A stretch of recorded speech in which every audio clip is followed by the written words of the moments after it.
According to the Vermont Housing Finance Agency, home sale prices increased 5% in 2023, while the number of homes sold decreased by 26%. Maura Collins is the executive director of the Vermont Housing Finance Agency. She joins us now.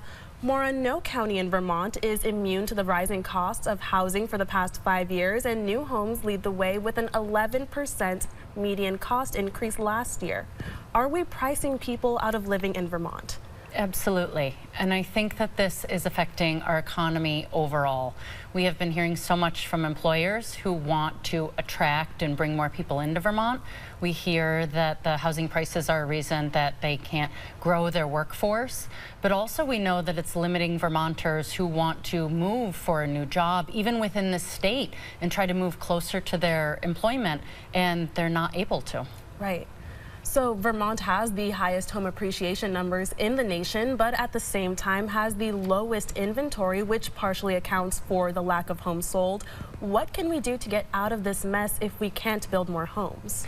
I think we need to be doing everything. I really credit both the governor's administration and the legislature for working together to look at permitting and zoning. Our local communities are starting up housing commissions and trying to figure out how to attract more housing.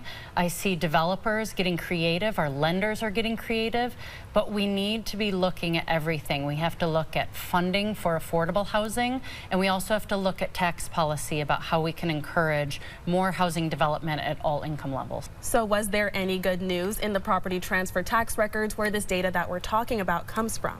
Right now it's hard to find the good news in the data, but we also know that home sale data and prices are a lagging indicator.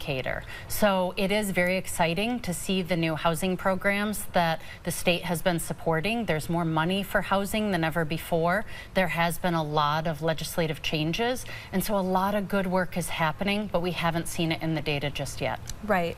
So there has been some movement across the state, like you mentioned, on new housing. So do we have any hope that this has started to turn around based on what's been seen so far?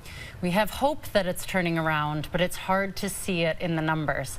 I can name for you many communities that are forming all across our state, and we're seeing more investments in affordable home ownership, more starter homes.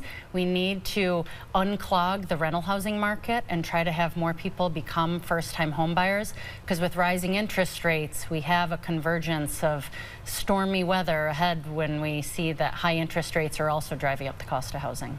Right, so definitely a lot to still take into account. Maura Collins, Executive Director of the Vermont Housing Finance Agency, thank you so much for joining us. Thank you.